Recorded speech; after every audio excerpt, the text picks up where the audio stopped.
ضابط سابق بقى مدعي عام، وبتكون أول قضية ليه عن شاب متهم بتهريب مخدرات. ورغم إن الشاب بيعترف على نفسه، بس الضابط بيشك إن في حاجة غلط، وبيبدأ يحقق في القضية بنفسه، وبيكتشف شبكة فساد كبيرة جدا. كمان الضابط بيلاقي نفسه في مواجهة خطيرة، فيا ترى النهاية هتكون إيه؟ ده اللي هنشوفه مع بعض في فيلم النهاردة، فيلا بينا. وملحوظة يا صديقي، قبل ما نبدأ الملخص ما تنساش اللايك والكومنت والاشتراك في القناة عشان يوصلك كل جديد. بيبدأ الفيلم بفوك، وبنعرف انه ضابط شرطة بس من العيار التقيل. المهم بيحكي فوك ان يوم 27 يوليو 2017 جات له اوامر هو والقوات ان في هجوم عليهم من قبل عصابة اجرامية كانوا بيطاردوها قبل كده، فقرروا انهم يقبضوا عليهم. وبيدخل فوك هو وقواته على العصابة وبيهاجموهم، وبيحصل هجوم من الطرفين. وزي ما انتوا شايفين كده فوك قايم بالواجب وزيادة. ونيجي يا صديقي في المحكمة، وفوك بيحكي انه شاف زميلته الظابطة هيونج يوم الحادثة وهي بتطارد تشيونج المشتبه فيه انه زعيم العصابه. فمحاميه تشيونغ بتحاول تبعد الشبهه عنه، وبتقول ان ليونغ ما كانتش لابسه بطاقه الهويه بتاعتها، فبالتالي تشيونغ ما كانش يعرف انها ظابطه. والحقيقه ان بطاقه ليونغ وقعت منها لما كانت بتطارد تشيونغ. المهم ان تشيونغ بياخد كلام المحاميه بتاعته، وانه ما كانش يعرف ان ليونغ ظابطه، وبيقول ان سبب وجوده في مسرح الجريمه انه كان بيصور وهي جت طردته. فالمدعي العام بيأكد على عدم وجود اي اداه تصوير في مكان اليوم ده. فهنا المحامية بتقول إن دلوقتي كاميرات الموبايل بقت حديثة، وبتطلب ببراءة موكلة تشيونغ لأن مفيش أي دليل ضده. وفعلا القاضي بيفرج عن تشيونغ. فهنا بيمشي فوق من المحكمة، وبينتقل من اسم الشرطة إلى وزارة العدل كمدعي عام. وهنا فوق بيكون بيودع زمايله وأصحابه في اسم الشرطة. وبعد 7 سنين يا صديقي بيكون فوق مسافر عشان يروح يتنقل رسميا لوزارة العدل. وفي الوزارة بيكون الرئيس ومجموعة من المحققين بيتناقشوا في جريمة قتل، وكل واحد من المحققين بيقول وجهة نظره. فهنا الرئيس بيطلب من فوك يقول وجهة نظره. ففوك بيمثل الجريمة بشكل مصغر عشان يثبت إن في مشتبه فيه تالت. فالرئيس بيقرر إنه يعمل رهان بين المحققين، واللي هيطلع استنتاجه صح هياخد مكافأة. ففوك بيقول لهم يخلوا الرهان على أزايز بيرة لأنه واثق من استنتاجه.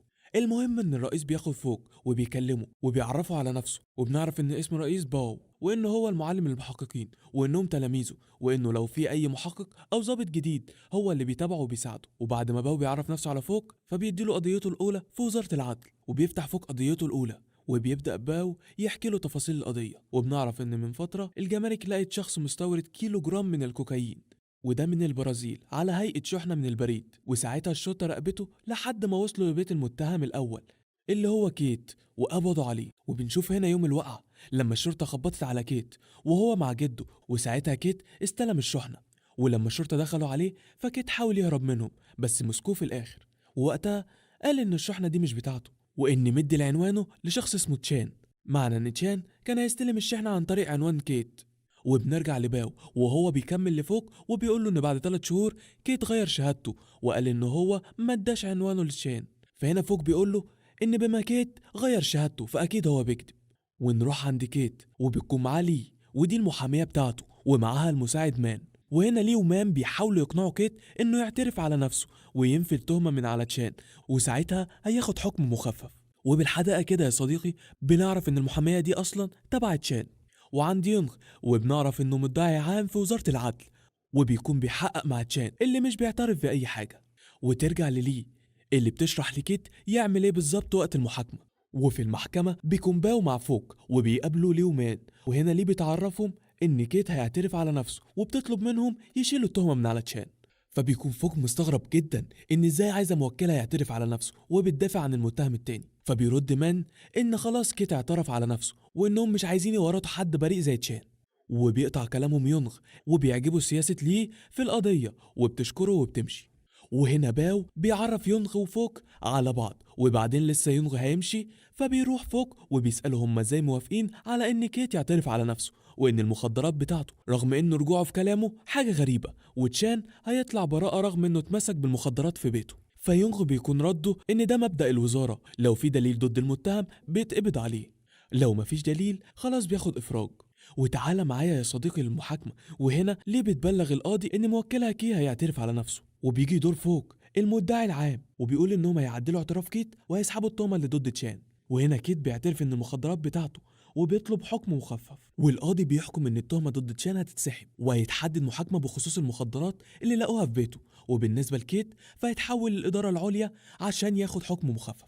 ونروح لفوق وبيكون في عربية مع صديقه الضابط واي، وبنعرف ان هو اللي قبض على كيت. المهم ان فوق بيسأله ايه اللي حصل لما قبضت على كيت، فواي بيقول له انه كيت في الاول انكر وبعد كده اعترف، وواي بيأكد ان حياة كيت مأساوية من زمان. وهنا يا صديقي بنشوف حياة كيت لما كان صغير، وهي والدته بتجبره يديها حقنة الهيروين، ولما بيعرفش بتضربه ضرب مبرح. وبنعرف ان والد كيت مات بسبب جرعة مخدرات زيادة، ومامته مدمنة زي ما احنا شايفين.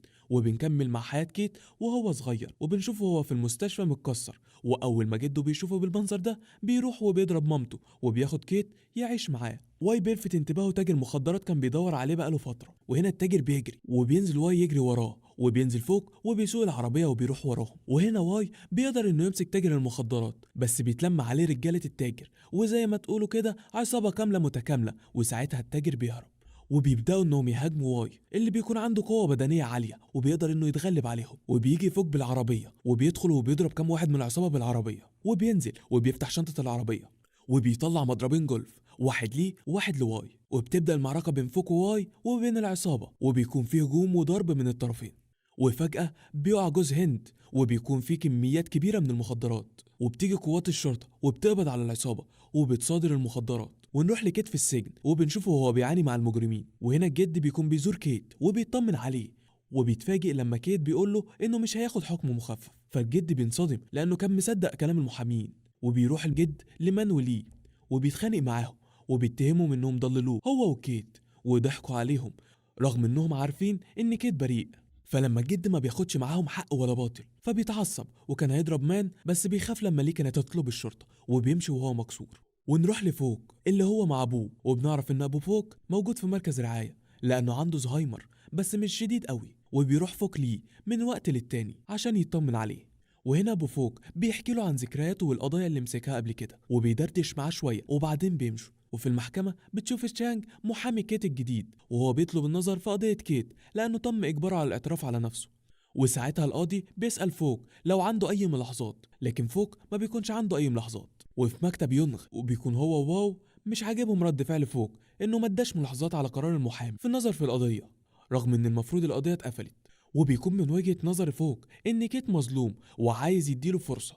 وهنا يونغ بيطلب من باو إنه يستدعي ليه مان للمحاكمة. وبيجي يوم المحاكمة، وهنا القاضي بيسأل واي ايه اللي حصل ساعة القبض على كيت، فواي بيكون رده ان كيت حاول الهروب، فتشانج محامي كيت بيدافع عنه وبيقوله ان كيت هرب بدافع الخوف مش اكتر لكنه بريء. وبيبتدوا يستجوبوا ليه، وساعتها بتقول ان كيت هو اللي اعترف على نفسه وانها ما اجبرتوش على حاجة. فهنا الجد بيندفع جدا وبيتهم ليه بانها كدابة وانها هي اللي ضللت كيت وضحكت عليه. فالقاضي بيطلب خروج الجد من المحكمة. المهم بيجي وقت استدعاء مان وبيقول نفس كلام ليه وانهم ما اجبروش كيت على الاعتراف. وساعتها فوق بينفعل وبيحاول انه يدافع عن كيت، وبيكون القاضي مش عاجبه موقف فوق لان ده مش دوره. وبتستمر المرافعة والتساؤلات بين تشانج وفوق وبو القاضي، وبيكون فوق مصمم ان كيت مظلوم، والقاضي بيتضايق اكتر من موقف فوق. ففوق بيعتذر له وبعدين بياخدوا استراحة قبل الحكم النهائي. وبنرجع يا صديقي لنطق الحكم، وهنا القاضي بيحكم على كيت ب27 سنة وببراءة اتشاه. وهنا الجد بينهار انهيار تام على حفيده، وفي نفس الوقت بيكون فوق حزين على اللي بيحصل لكيت. وبيروح فوق عند كيت في الزنزانة وبيقول له انه عاوز يساعده، لكن كيت بيقول له ان ملهاش لازمة المساعدة لانه خلاص اتحكم عليه. وفي مكتب مان بنشوفه وهو بيشد مخدرات، ومان ده يا صديقي حكايته حكاية، خليك معايا وانا هفهمك على كل حاجة. ونروح في حفلة بتكون عاملاها سيلينا، ودي مديرة في وزارة العدل، وبتروح تسلم على باو وبيعرفها على فوق. وبتكون سيلينا سمعت عن فوق اما كان في قوات الشرطة ومعجبة بأدائه ومهارته في الشغل، وبتقول له لو محتاج اي حاجة ممكن يستشير يونغ. وبعدها بتروح تسلم على القاضي اللي كان في مرافعة كيت، وبيروح باو ويونغ وفوق يقعدوا معاه هو وسيلينا. وساعتها القاضي بيتكلم مع فوق انه مقدر شعوره ناحية كيت، بس في الاول وفي الاخر هما ماشيين على قواعد ما ينفعش يخالفوها مهما كان. وبيخلص القاضي مع فوق وبيقدم لهم نبيت وبيقعدوا يشربوا. ونروح يا صديقي عند جد كيت اللي بيكون بيمسح العربيات، وبيروح له فوق وبيكون جايب له اكل وبيعرض عليه المساعده وانه عايزه يتعاون معاه عشان يثبتوا براءه كيت. لكن الجد مش بيصدقه وبيفكروا خاين زي ليو مان وبيسيبه ويمشي. وفجاه بتيجي عربيه وفيها شخص هنسميه الغريب، وهنا الغريب بيحاول انه يخبط الجد ويموته بالعربية، بس فوق بيحاول بكل قوته يدافع عن الجد وينقذه. ولما الغريب بيخرج من العربية وبيروح فوق وراه وبيطارده، بس الغريب بيقدر انه يهرب. وفي اسم الشرطة بيكون الجد بياكل، وهنا واي بيخمن ان اللي حصل ده وراه ليو مان. وبعدها فوق بيوصل الجد لبيته، والجد بيدخله وبيرحب بيه لانه خلاص اطمن له وعرف انه عايز يساعده بجد. وبيكون البيت بسيط جدا، وبيتكلم فوق مع الجد وبيسأله هو عارف ليو مان منين. فالجد بيقول له ان لو رئيس كيت في المطعم اللي كان شغال فيه هو اللي بعت ليو مان عشان يدافع عن كيت بالمجان، واضطر الجد انه يوافق لانه هو معهوش تمن المحامي. وبيقوم الجد يعمل اكل لفوق، وساعتها فوق بيحط له فلوس من غير ما ياخد باله، رأفة بحالة الجد. وفي المكتب فوق بيدخل عليه باو عشان يروحوا يتعشوا سوا، بس فوق بيتفاجئ انه مش فاضي لانه اكتشف دليل جديد في قضية كيت، والدليل الجديد هو لاو اللي كان رئيس كيت. وهنا فوق وواي بيتناقشوا في القضية وعايزين يعرفوا ايه علاقة مان وليه بلاو. وبنعرف ان لاو رجل اعمال مشهور وعنده مطاعم وحانات كتيرة. وبنعرف كمان ان ليه كانت متربية في دار ايتام، ومان هو اللي اتبناها وساعتها تكون محامية، وبتكون هي ومان ماسكين شركات لاو. وبنعرف هنا فوق وهو بيراقب ليو مان وهم في صالة القمار. ونروح لمكتب باو وبيكون فوق حكى له المعلومات اللي عرفها عن ليو مان، فباو بيقول له انهم اكيد نصابين ووراهم مصايب. وبعدها بنروح لباو وفوق وواي واللي بيكونوا عرفوا معلومات اكتر عن مان. وبنعرف يا صديقي ان مان اتسجن قبل كده كذا مره بتهمه الابتزاز والاعتداء وارتكاب جرائم كتير، رغم كده بيشتغل في القانون وبيطلع نفسه منها كل مره. وكمان اتعرف على شخصيات خطيره ومؤثره في السجن، من ضمنهم سانغ اللي فوق اعتقله قبل كده. ونروح لمان وهو مع لاو وبيتكلموا في شحنات المخدرات اللي الشرطه صادرتها، وبيقرروا انهم يوقفوا تسليم الفتره دي عشان عين الشرطه عليهم. وبنروح يا صديقي لتونغ وسانغ، ودول نقدر نقول عليهم الراس الكبيره. وبيكون مان معاهم، وكمان بنشوف الغريب اللي كان عايز يقتل الجد. وبيكون سانغ بيتكلم مع تونغ انه متضايق بسبب ان رجاله تونغ اتقبض عليهم ببضاعه سانغ اللي تمنها 50 مليون. فتونغ بيقول له هعوضك، وبيخلي رجالته يجيبوا تاجر المخدرات اللي واي كان بيطارده، وبيطلب من مان انه يكسر ايد التاجر بالشاكوش. وبيكون مان متردد ومهزوز بس بينفذ. وهنا سانغ بيأمر مان بتسليم شحنه المخدرات بكره، فمان بيعترض بسبب ان عين الشرطه عليه، لكن سانغ بيهدده فبيضطر مان يسمع الكلام وهو ساكت. وبنروح عند فوق اللي بيكلم باو، وهنا بقى بنشوف باو وهو في حفلة سهرة كبيرة، وبنعرف ان المكان ده بتاع لاو، وبنشوف تشام معاه وبيحاول يضرب مخدرات، لكن لو بيمنعه فتشام بيصمم ياخد المخدرات، فلو بيتخانق معاه وبيضربه. وبنعرف يا صديقي ان تشان اخو لاو بس من الام، عشان كده لفقوا القضية لكيت الغلبان. المهم ان باو بيصورهم من بعيد، وساعتها تشان بياخد باله فباو بينسحب، ولو بياخد تشان وبيمشوا من المكان.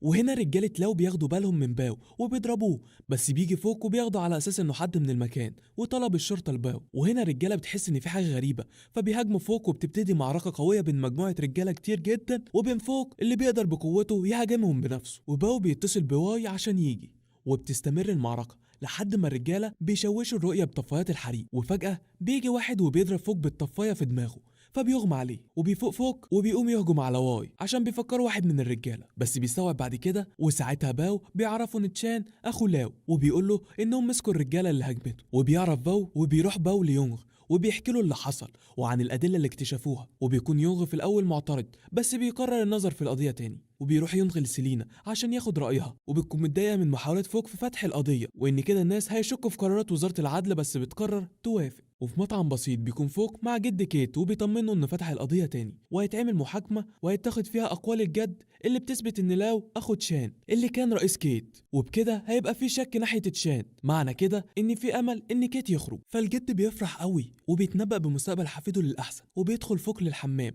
وساعتها الجد بيحط الفلوس اللي فوق كان سايبها له تحت الطبق، وبيخرج فوق وبيتفاجئ ان الجد غرقان في دمه ومات. وبيروح فوق لكيت وبيبلغه الخبر، فكيت بيحزن جدا وبيطلب من فوق انه يخرج لمده يوم عشان ينتقم، بس طبعا ما ينفعش. فكيت بينهار، وبنعرف هنا ان كيت كان مأجر لتشان عنوانه مقابل فلوس عشان يقدر يصرف عليه وعلى جده. وبيمشي كيت وهو حزين وفاقد الامل، وبيكون فوق زعلان عشان كيت وناوي يجيب له حق. وفي مكتب واي بيروح لفوق وبيسأله لقى دليل عن قتل الجد ولا لأ، فواي بيقول له انهم مش لاقيين اي دليل. ففوق بيتعصب وبيقول له انه مش شغال كويس، فساعتها واي بيتضايق لانه بقاله هو وزمايله 48 ساعه بيحاولوا يوصلوا لدليل. ففوق بيقعد مع واي وبيحاول يحمسه ويقنعه انه يدور ويلاقي الدليل.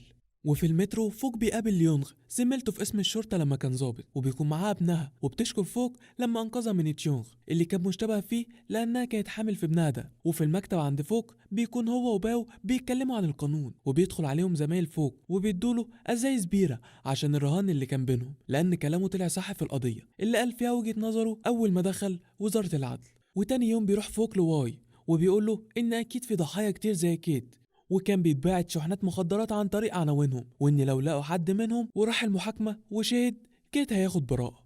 وبيقرر واي وفوق انهم يتحققوا من الموضوع، وبيروحوا لاصحاب الشحنات اللي كانت بتتباعت عن طريق البريد من فترة، وكل ما يروحوا لحد يرفض، لحد ما بيجي خبر لفوق وهو في المكتب ان في شخص وافق يجي يشهد، وساعتها فوق بيبلغ زمايله وبيكونوا فرحانين ما عدا يونغ. وبعدها بيروح يونغ البيت فوق وبيطلب منه يبطل يحقق في القضية، وانه خلاص طلب نقله لاسم الشرطة تاني. ففوق بيتهمه انه اناني، وبعدين بيطلع له ملف وبيقول له ان ده دليل انه متعاون مع مان. فيونغ بيتضايق لان طبعا الكلام ده كذب، وبيتعارك مع فوق. وبعد شوية يونغ بيكتشف ان فوق كان بيضحك عليه والورق ابيض ومفيش اي دليل، فبيضحكوا مع بعض. وكان هدف فوق انه يثير غضب يونغ مش اكتر. وفي مركب على النيل بيكون مان بيدي لتونغ دولارات، وبنعرف انه غسيل اموال، وبيدخل عليهم سانغ وهو مزاجه عالي قوي، وبعده بيدخل لو عليهم. وهنا يا صديقي بيكون مان عامل مفاجأة لسانغ بمناسبة عيد ميلاده، ألعاب نارية وحركات. وفجأة تونغ بيضرب طلقة في راس لاو كهدية عيد ميلاد سانغ، وهو وتونغ كانوا متفقين، وبعدها بيكملوا السهرة عادي. طبعا يا صديقي هم قتلوا لاو لأنه شافوا إن العين بقت عليه، فقرروا يخلصوا منه. وعند واي وزمايله المحققين بيكونوا لقوا جثة لاو في البحر، وساعتها واي بيقول إنهم لازم يلاقوا تشان عشان أكيد العصابة عايزة تقتله. وبتيجي مكالمة لفوق بمكان تشان، وبيوصل فوق وواي لمكان تشان وبياخدوه عشان يلحقوا المحاكمة.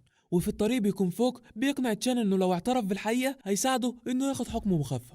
فتشان بيقرر انه هيقول الحقيقة، وبيكون معاه ادلة اخوه كان سايبها له. وفجأة بتدخل فيهم عربية نص نقل، وبيكون سايقها تاجر المخدرات اللي شفناه قبل كده. وعربية واي وفوق بتتقلب، بس بيطلعوا عايشين هما وتشان، لكن تاجر المخدرات بيموت. وفي المحاكمة بيكون يونغ مستدعي يوك اللي بتعترف انها كانت شغالة عند لاو، واتبعت لها شحنة مخدرات وما كانتش تعرف ان فيها مخدرات، واتسجنت ظلم لان مان اجبرها تعترف على نفسها. وهنا يونغ بيطلب استدعاء مان اللي متوتر جدا، وبنشوف هنا اما سانغ كلمه عشان يجبره يروح المحاكمة، ومفهمه انه بعد المحاكمة هياخدوا معاه جزيرة فيجي ويبعدوا عن كل المشاكل دي. لكن الحقيقة ان سانغ هيهرب لوحده.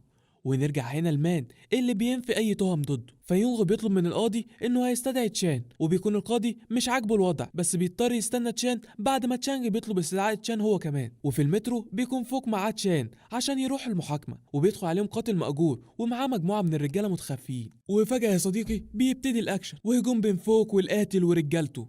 وفوق محدش بيقدر عليه كالعادة بسبب قوته البدنية ولياقته، وبيخلص فوق معاهم. وبيجي بقى ليفل الوحش وهو الغريب اللي بيطفي إضاءة المترو وبيدخل على فوق. وهسيبك يا صديقي مع أحلى أكشن بين فوق والغريب. وبنعرف إن فوق كان معتقل للغريب وسانغ واتحبسوا لمدة 10 سنين، وبنعرف كمان إن هو اللي قتل الجد. ونروح للمحاكمة وبيكون الكل منتظر تشان، ونرجع لفوق وساعتها تشان بيمسك السكينة ولسه هيضرب الغريب، بس الغريب بيمسكه وكان لسه هيقتله، بس فوق بيمسك الغريب وبيمسح بيه بلاط المترو اللي مليان ازاز، وبيقدر يتخلص منه. وبياخد تشان على المحكمة وبيوصلوا المحكمة، وساعتها تشان بيعترف ان لو اخوه ساب له سجلات باسامي كل تجار المخدرات وحسابات غسيل الاموال الخاصة بمان، وبيكون مان خلاص اتاكد انه مش هيخرج منها. وهنا فوق بيقول له كلمة، وهو ان ساعات الدليل ما بيكونش كافي ولازم ندور في الحقائق. وبعدها القاضي بيحكم اخيرا بالافراج عن كيت، وهنا بيكون اتقبض على تونغ وتشان والغريب وسانغ ولي ومان اخيرا. ونروح لكيت اللي بيجيله جواب من فوق وبيكون مضمونه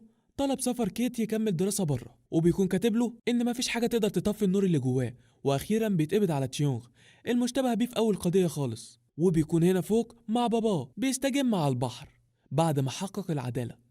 وبس كده يا صديقي، وبكده تكون نهاية فيلمنا، واتمنى يكون عجبكم، واستنوني في كل جديد.